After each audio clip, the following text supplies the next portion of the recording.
Avec vous, Romain Daubry, depuis Bourse Direct. Ce matin, Romain, bel appel d'air sur le CAC 40, avec notamment des belles surprises en matière de résultats d'entreprise. On a une grosse semaine à venir. Ça veut dire a priori des marges pour progresser encore?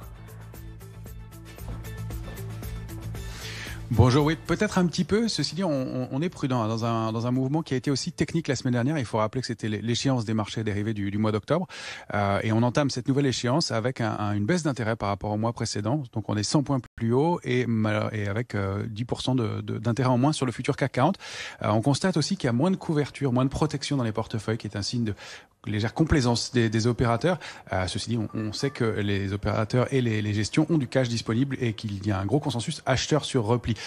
Tout ça devrait contrebalancer les choses. Pour l'instant, on va quand même surveiller le moindre signe de vulnérabilité dans un marché dans lequel on a connu la bonne part des publications et dans lequel les publications trimestrielles vont s'intensifier.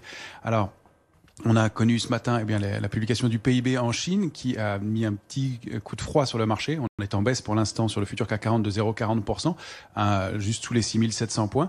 On surveillera la production industrielle aux États-Unis cet après-midi. Mercredi, ce sera les prix à la production en Europe. Et puis le livre belge de la Fed qui sera publié mercredi soir. On sait que c'est sensible récemment, qu'il peut y avoir des détails dans le texte des détails de la Fed. Jeudi, ce sera l'indice manufacturier de la Fed de Philadelphie. Et puis le gros chiffre de la semaine seront les PMI en Europe, donc ces directeurs d'achat qui donnent des signes avancés de la santé de l'économie. Côté microéconomique, ça va continuer. Aux États-Unis, on va surveiller donc Johnson & Johnson et Netflix. Ce sera Tesla, ASML puis Verizon qui publieront ensuite. Après quoi, il y aura PayPal et Intel. Et puis en France, on aura Danone, Hermès et Vivendi notamment qui vont publier cette semaine. Alors, graphiquement, on trouve que les marchés sont relativement fragiles. On rappelle que le rebond, effectivement, est intéressant à court terme, mais que fin septembre, on a marqué quand même une rupture dans la dynamique haussière sur les indices majeurs et que le rebond est effectivement pas très étayé avec des volumes qui sont un peu plus légers que dans les mouvements de baisse précédents.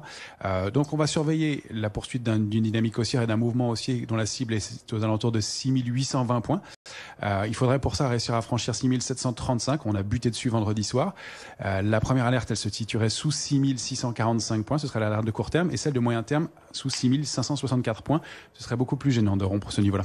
Merci Romain Daubry d'avoir été avec nous ce matin depuis Bourse Direct. Tout de suite, Lorraine Goumeau.